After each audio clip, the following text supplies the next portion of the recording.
Hey, welcome back to Inside the Data on Inside the Birds. I'm Geoff Mosher, and of course, we've got our data and analytics expert, Sam Finkel. And as promised, we get part two of a two-part series on the Eagles. In part one, we did the trade deadline recap and went through all the players that the Eagles brought in at the trade deadline. But Sam, part two, the Eagles, it feels like it's been like 3 weeks, but they actually finally have a game Monday night against the Packers, and it's a really good opportunity for us to just look at the first half for through an analytical lens.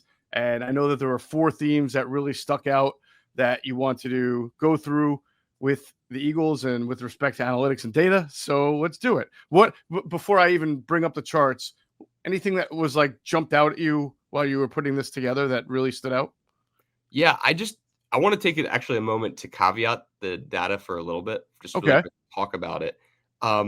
Because of the point of the season, where there are teams that have taken buys, there are teams that haven't taken buys, there is that factor in. And because we don't have the final numbers, I compared this year to the 2024 season, 2023 season, and the 2022 season. And I did so via relative ranking comparatively to every other team. Oh, okay. And that does a pretty good job at capturing where they are relative to other teams. However, that also leaves it susceptible that if there was just a team, if there was a trend in the league that did so well, it could impact that way. I did not really see that, but I do think it's important to say that why relative rankings are good and why they're bad. They're good in this instance when we have an incomplete data set. You can see where they are relative to other teams, and I think that's a pretty good indication. But at the same time, if there was just a really down year on defense, it would look different around the league, I'm trying to say. So I just want to put that out there right away. All right, and we'll continue to hammer that home as we go through the charts that you put in, just to explain it to people who are both listening or watching on YouTube. All right, so why don't we go ahead and take a look at what you put together for us, the themes of the 2025 season so far. And bam, here we go. So this is the Eagles midseason breakdown, and we start with theme 1, which is the Eagles passing game. Yeah, and again, the people that are seeing this, you have the number and then the 2025 rank and then a hard line. So just so we could talk about that first, and then we can see it comparative to the other seasons that I discussed. Okay. So in terms of pass plays, the Eagles have run 240 of them. That's 52.4% of their plays have been passes. And then their pass yards per game is at 192.8, and their pass yards per play is at 6.4. Where that ranks within the league, they're 30th in pass play, they're 30th in pass percentage, and they're 25th in pass yards per game and 12th in pass yards per play. And so that's actually pretty encouraging, in the fact that they are 30th in the league in terms of volume, yet in terms of their relative rate, how they produce in it, they're 25th and 12th respectively. Yeah, I would say that is a microcosm of what our eyes tell us about the Eagles offense, that they don't throw the ball a lot, but they are they're a shot play type of offense. So when JalenHurts does put the ball in the air, it tends to be deep, and it tends to connect, as evidenced by being 12th in yards per pass, despite only being ranked 30th in pass percentage. Yeah, and again, you saw that last year where they were 32nd in pass play and pass percent, and yet they were 29th in pass yards per game and 12th again in pass yards per play. And again, that theme kind of continues. Interestingly, the Eagles have passed less and less pretty much throughout the course. I mean, 2024 was an extreme example, but relative to the other years. And then their pass yards per game has pretty much gotten worse each season. And same with the pass yards per play. But again, that's a volume thing. You would probably expect the pass yards per game to go up, not necessarily the pass yards per play. Going from 4th to 12th to 12th to 12th in pass yards per play, there was a regression from that 2022 year, but being consistent at 12th is not that concerning. So, correct. If anything, that we learned, they're consistent with what they do, and it's not like the yards disappeared. They just went to the running game, especially last year with SaquonBarkley. Yeah, and I think that's maybe one of the general themes is not to panic on this offense. And I know they've gotten better, but I mean, these numbers show they've been pretty consistent, honestly. So at least in Sure. this particular statistic, and we'll see it more as we go through. Okay. So So now on to JalenHurts' specific passing stats. yeah, and I want to be clear about why there's a discrepancy between, the attempts and pass plays. Again, it includes scrambles and sacks in the first one. It does not in attempts in the second one. Attempts only include what is thrown. So you see that 215 attempts, but 240 pass plays, and you're like, why is that way? Well, it includes other plays that are where he did not actually throw the ball, like a scramble. Great clarification. Thank you. Yeah. So I just want to be clear whenever there is a discrepancy, why that discrepancy exists, and that is why. There you go. So you look, it's 151 at 215, which is a 70.2% completion percentage, 1677 yards, 7.8 yards per attempt. And again, that yards per attempt is going to be different than the pass yards per play because sacks are not factored in there. Touchdowns 15, interceptions 1, QBR 114.4. And what that relatively looks like around the league, I mean, it's 23rd in completions, 25th in attempts, 7th in completion percentage, 22nd in yards, 9th in yards per attempt, 11th in touchdowns, 2nd in interceptions, only to Justin Fields, I was wondering who the only other quarterback could be that didn't have an interception on as many attempts. But Justin Fields, might not even have a job soon. Who knows? Correct. So, and then 5th in QBR. So there's that. And then how that looks relative to the other ones. I mean, again, relative to the league, this is the lowest completions and the lowest attempts. So, I mean, that's kind of respective to the league, at least. Yeah. But it is his highest completion percentage. So, I mean, those kind of do go hand in hand to some extent. Yep. It's the worst in terms of yards relative to the rest of the league, passing yards. It is the third best in yards per attempt of those seasons, the best being that 2022 season. It is the best in terms of touchdowns. It is the best in terms of interceptions. Again, best being that he's throwing the least. Right. And it is the second best in QBR. So, I mean, And again, when you see that asterisk, the people that are looking, the asterisks, that means there were 33 qualified passers. You see the caret is 35 qualified passers just in that league year.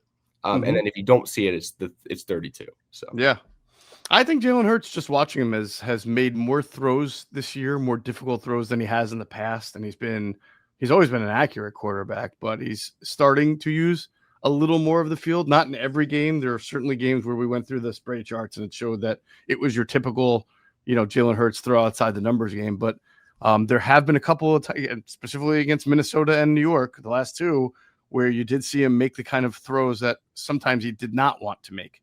Well, actually, this is fascinating. This is one thing I found in the research is JalenHurts, if you look at that 2023 year where he was 30th in interceptions, I want you to pay really close attention to where he is in sacks in that year versus every other year in the next chart. Okay. All right. And that would be 2023. Yes.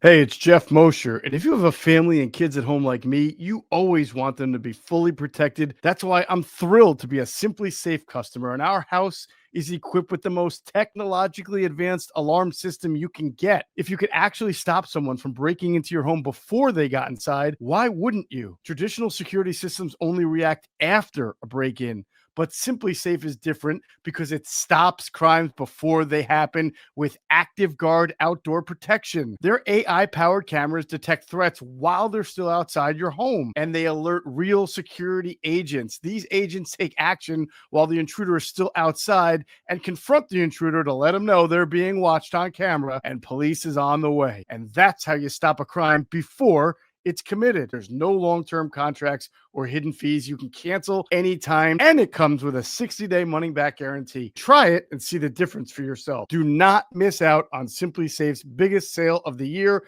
60% off. Our listeners get 60% off a Simply Safe home security system at simplysafe.com/bird. That's simplysafe.com/bird.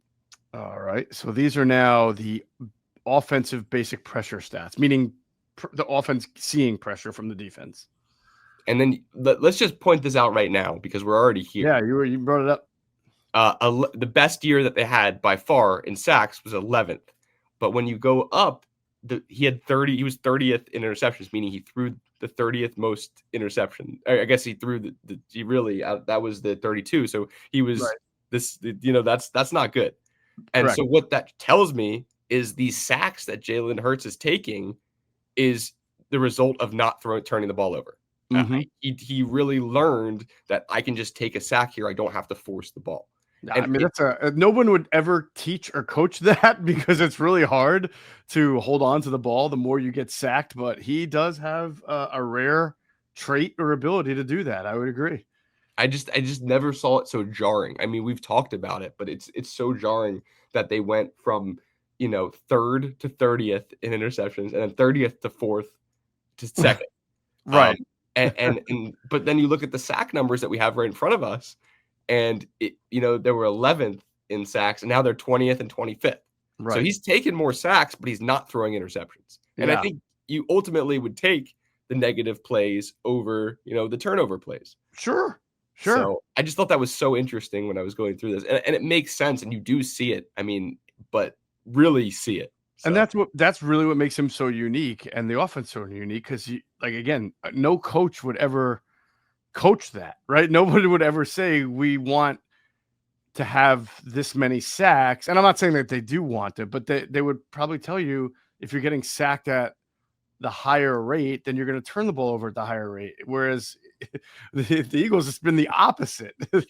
He had the most turnovers on his lowest sack rate. So again, that's what makes him very unique. Yeah, but I just thought that was worth mentioning. Now let's get into the actual pressure statistics. 102 pressures, 38.9% of the time. 25 sacks, 10.45% of the time.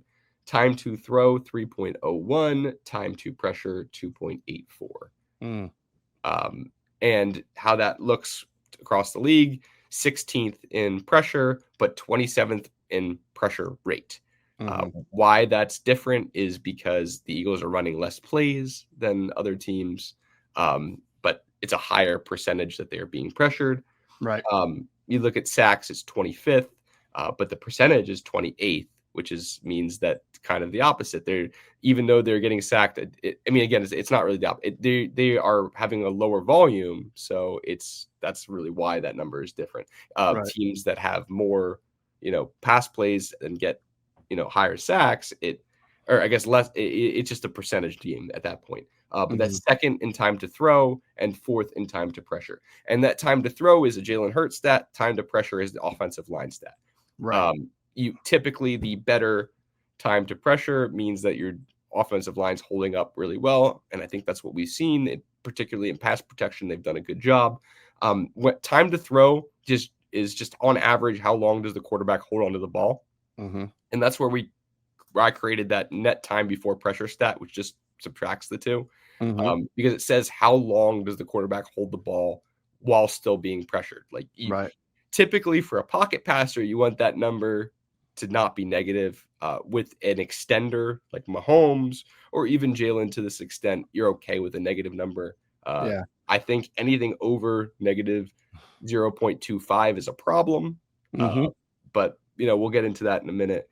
But if you look at where that's been in the rest of the league, everything's kind of consistent with color-wise, like where they fall within the league.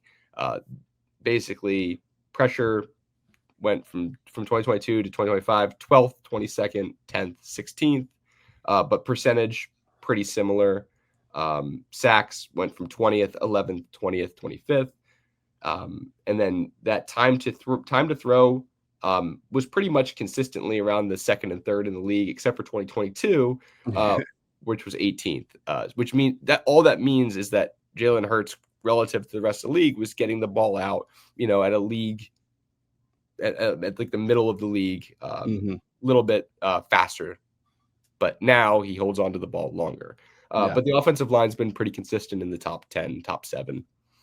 As far as time to pressure, right. Correct. Which sort of makes the pressure rate thing kind of screwy, but I get it.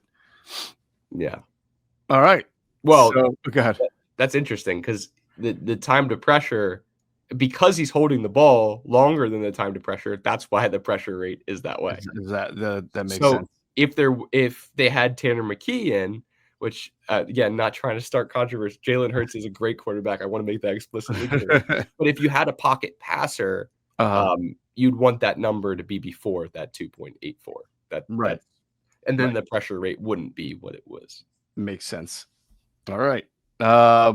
Let's move on to some of the advanced passing stats. Finish off part one here. Yeah. One of JalenHurts' signature stats is the CPOE, which is at plus 7.6%, which he led the league in 2024. Right. He's third this year. And there were two guys ahead of him, and I remember one. I'm not remembering the other. Oh, yes, I remember both. Do you want to guess? Completion percentage over expectation. How about Baker Mayfield? Not Baker Mayfield. How about Drake May? Yep. What is he, 1 or 2? Drake May, I think, is 1. And I'll say 2 Mahomes. You want me to tell you? Yeah, sure. It's Sam Darnold. Oh, of course it's Sam. Yes, that makes a lot of sense, actually. Yeah, he has been on a heater with man, and they just added Rashid Shaheed. That was a really good. The Seahawks could be really good. They really could be good. They could be trouble for sure. Yeah, they could be trouble for anybody. But yeah, so yeah, Hurts is always annually among the high end, if not leading the league in CPOE. Yeah, let's just take a second to talk about that, what that actually means. Yeah. So basically, they have an algorithm that says, like, what is the expected completion percentage? Right. And then how do you perform relative to what is expected of you from that, that formula? Right. And so you just take your completion percentage and subtract it from the expectation. If your completion percentage is higher than what's expected of you, then your completion percentage is over expectation and you have a positive number. It means you're making throws that you're not necessarily expected to make. And that speaks to you as a quarterback and your placement and your decision making, but it also speaks to your receivers. Can they make contested catches that are not expected to be caught? And the Eagles receivers do it better than pretty much anybody else in the league. So I see this number as a hybrid of Jalen Hurts' ability to make to routinely make the low percentage throw way down the field outside the numbers, to AJ Brown, to Devontae Smith, and then a combination of that and what we've seen lately from Devontae, especially just going up and getting the ball, contested catches. Absolutely. Couldn't have said it better myself. And then their EPA per drop back is different than their passing EPA because EPA per drop back includes quarterback scrambles. Right. So that's why that number is plus 0.05 when the passing EPA is plus 0.01. So what that means is Hurts is really adding value as a scrambler this year. And then that average separation, 3.5, which is actually the best average separation they've had under this offense. Oh, that's really interesting. I was a little bit surprised by that one, but pretty cool. I mean, far and away. I mean, you have 23rd, 29th, 25th in the league, and now they're 12th in the league. That's because we did do an episode on AJ Brown where his separation was down a little bit. So I guess everybody else is, maybe it's Dallas Goedert has had some big games. Absolutely. Smith's had some big games as well. And that absolutely factors in.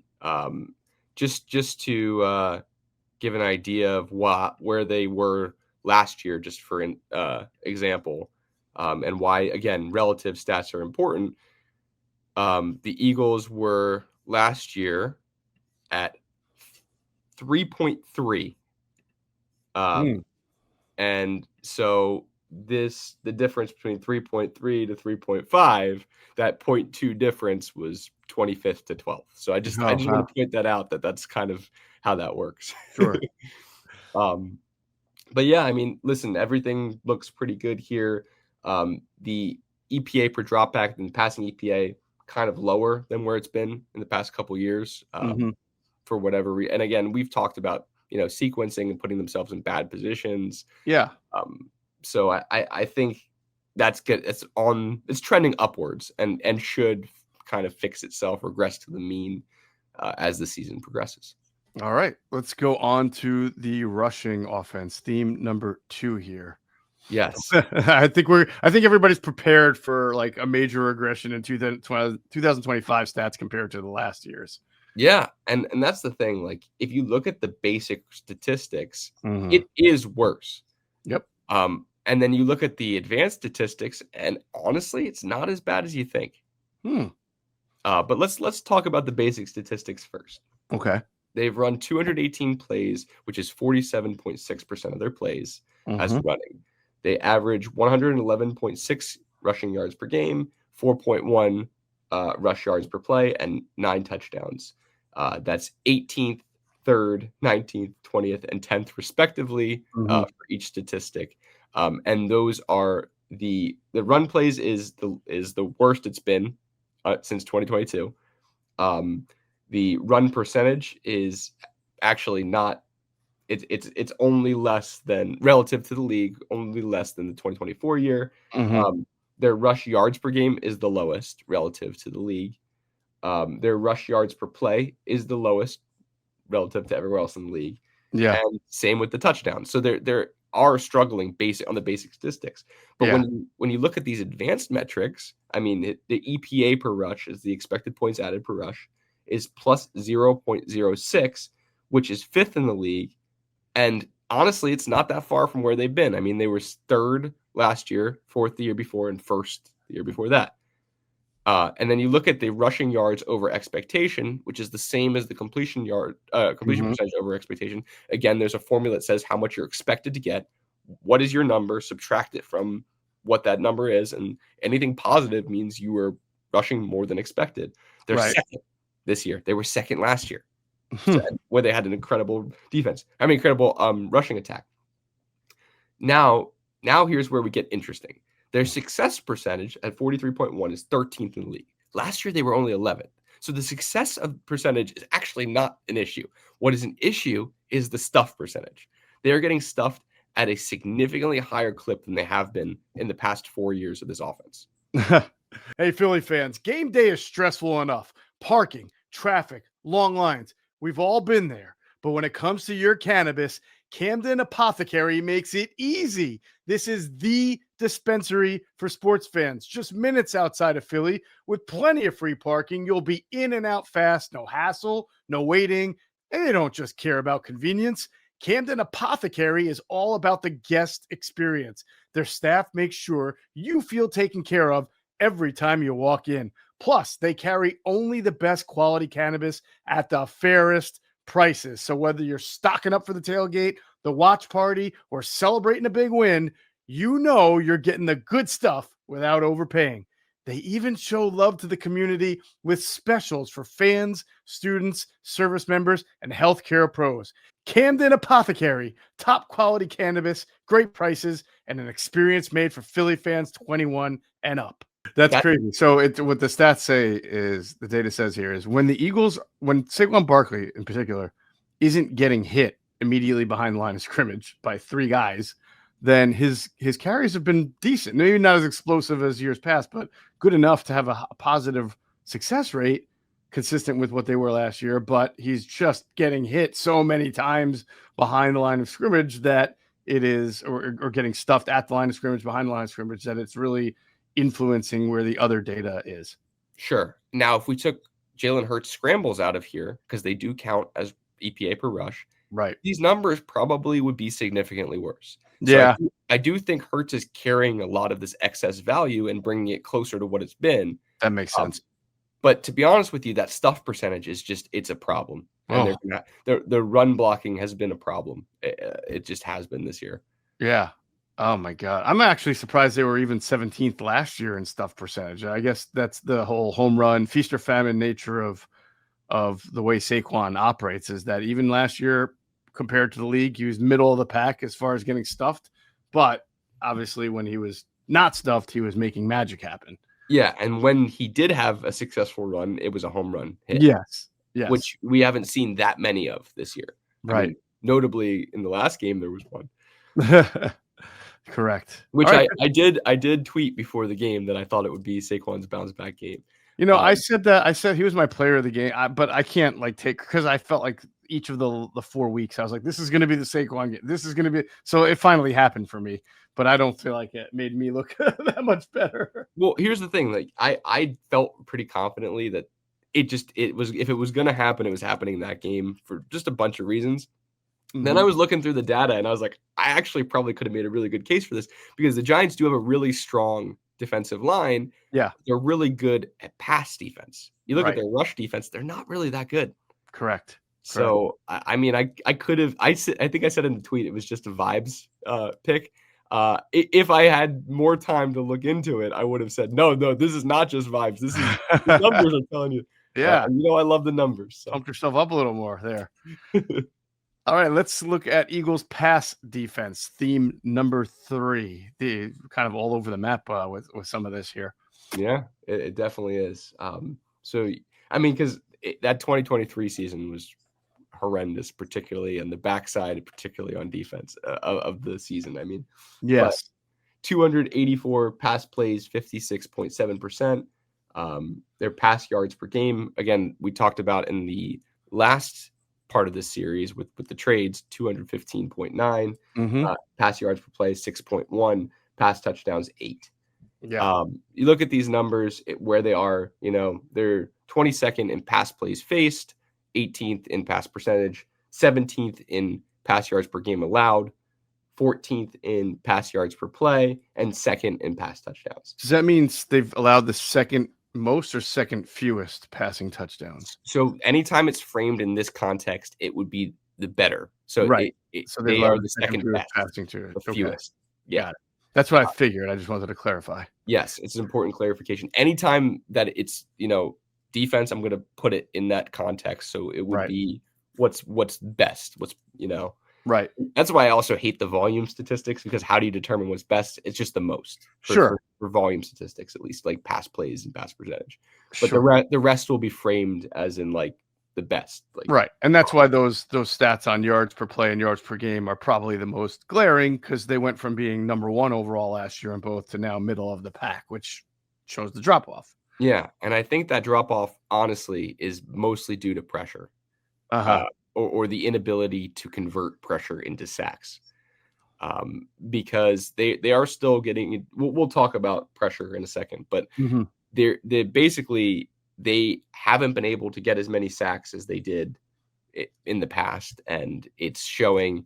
You can blame it a little bit on that outside corner position opposite of Quinyon Mitchell, and that's true. But sacks fix everything. They do. So, and they just haven't been getting them. So, right. Wow. Everybody remembers that 2023 defense, last in yards per game allowed, 16th in yards per play, which means they were getting killed, death by 1,000 cuts type of losing. People were just bing, bang, binging them all over the field in that second half. Yeah. And then that's why you get an adult like Vic Fangio in the room. And, you went from 31st in pass yards per game to 1st. That's amazing. What a turnaround. So crazy. And now you're 17th. So it's, there's some work to be done. Yeah. And that they're working for sure. Yeah, no doubt about it. All right. So you mentioned we'll get into defensive pressure stats. Yeah. So 105 pressure, which is 34.4% of the, plays. Right. Sack 16, sack percentage 5.2. That's the bigger number, the percentage. So that's 5.2%. Yeah. And then you look at the edge, and I'm trying to remember how many actually contributed to. So there's 2, 4. There's been 5 sacks off the edge of that 16. Huh. So that's not good. That's really not good. Not at all. Because you typically get sacks from the edge, not from the interior. So just want to be super clear on that. And then time to throw, again, is a quarterback stat. It's kind of independent of the offensive line to some extent. I mean, it's not, because everything is tied together, but it's more of a quarterback stat, while time to pressure is more of an offensive line stat, and in this case, a defensive line stat. So on average, the quarterbacks against them are throwing at 2.85, and they are pressuring in 2.58. But just because you pressure doesn't mean you're getting a sack, and as we talked about, and their get off is 0.87 on average. And again, if you're facing a pocket passer, you want time to throw to be greater than time to pressure. It just means that they're holding on to the ball while still being pressured, and you want that. Right. However, when you're facing extenders such as Patrick Mahomes, they purposefully will increase that time to throw, even if they're being pressured or, if there's some semblance of pressure. So it depends on what quarterback you play. Really, it does. It's such a dependent stat. So yeah, there's that. Anything on these numbers relative that are interesting? The time to throw is 26th, and it was 3rd, 2nd, and 5th before. So, quarterbacks are holding the ball a lot longer. Yeah. Yeah. And then obviously, this team is built on its front four. I mean, I know Quinyon is great, and obviously Cooper DeJean's very good, and they have their best secondary, meaning last year, this year. They have their best collection of secondary talent in quite some time. But when you go from 14th last year in sack percentage to 24th, and at one point you were number one many years ago when they set that record, it just shows you where they are at with their front four rush. It's lacked a little bit without Josh Sweat and Milton Williams, and in the past it was Hassan Reddick. They had some true killers, and they're still waiting to see that. Yeah, and I think the Phillips trade will fix some of it, not all of it, but some of it. It should help significantly. And then interestingly, the get off has been slower. Yes, yeah, that's a good point. Because I think when you compare Jalen Phillips to the others like Uche and Hunt, the get off was right around in that 0.8 point. 8 point. I think that everybody was in there at some point. It made me realize like there isn't someone who just has elite get off in the group. Right. Absolutely. Hey, I still like a good night out, but I'm not always in the mood to drink, and that's why I looked for a great alternative, and I found one. It's called Soul's Out of Office Gummies. You get the same light, happy buzz, but you don't have the hangover. There's no sugar, and you don't get that awkward feeling the next morning. They help me unwind and ease into my evening without the alcohol or the next day fog. Soul is a wellness brand that believes feeling good should be fun and easy. Soul specializes in delicious hemp-derived THC and CBD products designed to boost your mood and help you unwind. Their best-selling out-of-office gummies were designed to provide a mild, relaxing buzz, boost your mood, and enhance your creativity and relaxation. With 5 different strengths, you can tailor the dose to fit your vibe. From a gentle 1.5 milligram microdose to their newest 15 milligram gummy for a more elevated experience. They've also got a variety of products specifically designed to help you get a better night's rest, including Soul's top selling sleep gummy, a fan favorite for deep restorative sleep. So bring on the good vibes and treat yourself to Soul today. Right now, Soul is offering our audience 30% off your entire order. So go to getsoul.com and use the code BIRDS, BIRDS. That's getsoul.com, promo code BIRDS for 30% off. All right. Let's see. Pass defense advanced stats. Yeah. So two quick ones, quick hitters. Their passing EPA, negative 0.09, which is 10th in the league. They were leading the statistic for a long time. I think until week 4, they were leading this statistic. Till that second half of the Broncos game. It was either the Broncos or the Buccaneers. I don't remember which one it was, but it would make sense that they were back to back. So yeah, it would make sense. You know what? I think they were leading it in the Buccaneers, and then they lost it in that after that. Makes sense. Either way, their separation, they're allowing the least separation in the league right now. That's interesting. Really interesting. Yeah. Especially with the issues at that second cornerback position. But that's why I really think it's the pressure that's the issue. Right. And that's why you could put JaireAlexander out there, and you're going to have the same problems until you fix the pressure. Yeah. So I think the Phillips trade, I mean, not just because he's the bigger player, but it has a chance to be more impactful because, like I said, pressure and sacks fix everything. It really does. So you make your secondary look a lot better if you can get to the quarterback. Average separation is per target, right? That's what you're right. It is per target. I also think that it's weird because the last 2 games, which 2 of 8 is a quarter of the season, for whatever reason, Jackson Dart and Carson Wentz had a real either a blind spot or they just did not go after the second cornerback spot the way And we some of talked the about guys did earlier in the week. So I wonder. I think that this could be skewed a little bit. You know, when oh, you're for yeah sure. yeah, For sure. but, I mean, but it's it still certainly good. I is. mean, yeah, Yeah, that's a really good point. Thank you for bringing that up. sure. Eagles rush defense will finish it out here. What we've seen from the first 8 weeks of the year compared to some years past here. Kind of interesting the way they're middle of the pack. Because Yeah. again, you expect this team to be a little bit better and more stout up front. Yeah. I mean, again, last year kind of feels like the gold standard. Yeah. Just in terms of a lot of things. I mean, it's hard not to be when you win the Super Bowl, just to even just think that way. But I mean, the numbers really do support that last year's team was just pretty good all around in all these areas. I mean, truly, even in the advanced statistics support it too. So Mhm. you'll see. Yeah, I mean, they've gone from 10th last year in rushing yard. These are the stats that really, to me, matter, right? The rush yards per game, they went from 10th last year to 19th this year, and then rush yards per play, 9th last year to 19th this year. They've just and again, they're not like bottom 5, but they're just a little looser Yeah. in an area that's always been very big for them to get into those pass rush situations. You got to be able to stop the run and put them in unfavorable down and distance situations, which the Eagles have not done as much this year. I mean, we talked about it on the third down analysis, right? I mean, Yes. they're facing easier third downs than the Eagles are. Their opponents are facing easier third downs, That and was great. you do that by having successful run game or a successful run defense in that regard. Sure. So certainly something that also might get, because again, they were light on the edges, not just in numbers, but in actual bulk. And Jalen Phillips is a bigger guy, so maybe he can have an impact there as well, just in the run defense. Yep. And that stuff percentage again keeps coming up. I mean, they're 31st in stuff percentage. They got to stuff the run more. They got to stuff the run more. So wow, they are getting stuffed on offense at a high rate and not stuffing the when they're on defense, the opposing ball carriers at a high rate. Yeah, and the Eagles pride themselves on the trenches, right? And Right.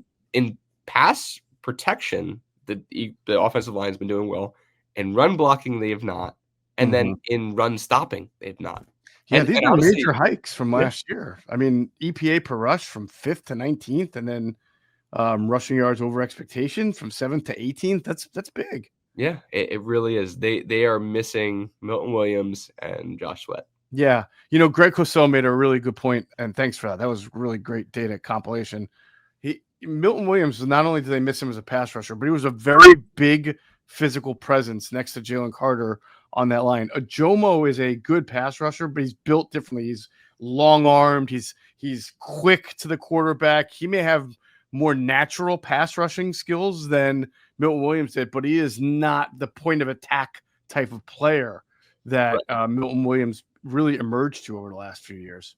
Absolutely. I think that's a really good point. I'm glad Greg brought that up because it makes a lot of sense, and you see it in both the numbers and on the film. So Yeah, and that makes why it also, I think earlier in the year, not as much lately. We'll have to see coming out, but Jordan Davis was playing more in the nickel next to Carter, right. in certain down and distances, because I think they wanted to have a little bit more beef against the run, like on those third and mediums and things like that, Absolutely. and stronger at the point of attack. So therefore, I think Jordan's got 3 sacks this year already. Yeah, I don't know something how like many that. of them came in nickel, but I know he was playing in the 4-man front more this year than last year. Now it's at the start of the year. It seems like it went back to being more a Jomo as the year was going on. We'll see what that's like coming out of the bye. Absolutely. Well, great stuff, Sam. Thank you. That was a good synopsis of the first half. I think we have a really good idea of where the Eagles have been very efficient and where they've been deficient and what they need to work on as they come out of the bye and face the Packers. What's your biggest takeaway from the numbers?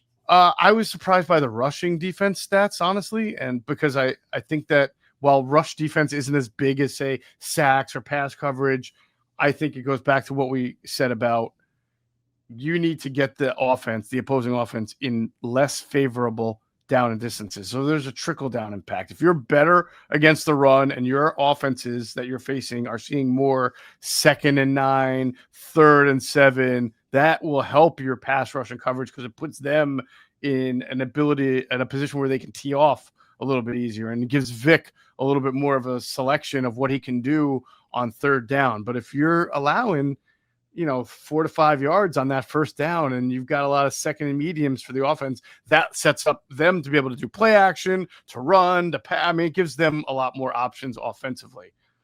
Yeah, and I'm continuing to track those third down statistics for sequencing. Should they become relevant again, hopefully it'll normalize a little bit, regress to the mean, and you'll see something more, like what we did in 2024.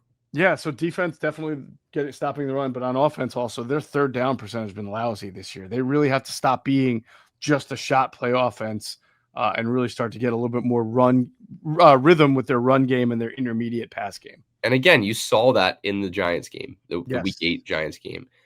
Whether they carry that over or not, I mean, you hope they do. The Giants are a bad run defense team. Right. So you don't know. You can't take that as the gospel for sure. You got to see how they do against better rush defense teams, which I believe the Packers are a better run defense team. Yes. It's not hard to be better than. No, I was going to say the bar isn't very high, but yeah, the Packers are, and they seem to play better when they are at Lambeau Field as well. It all begins again Monday Night Football, Eagles, Packers. And then after that, next week, we'll be able to summarize it all on Inside the Data. So, Sam, thank you so much. It's been a great two-part series. You put a lot of hard work in, some excellent charts. I'm sure everybody who listens appreciates it, and we appreciate all the feedback from the show. That is going to do it for this edition of Inside the Data. For Sam Finkel, I'm Geoff Mosher. Thanks for watching Inside the Data on Inside the Birds.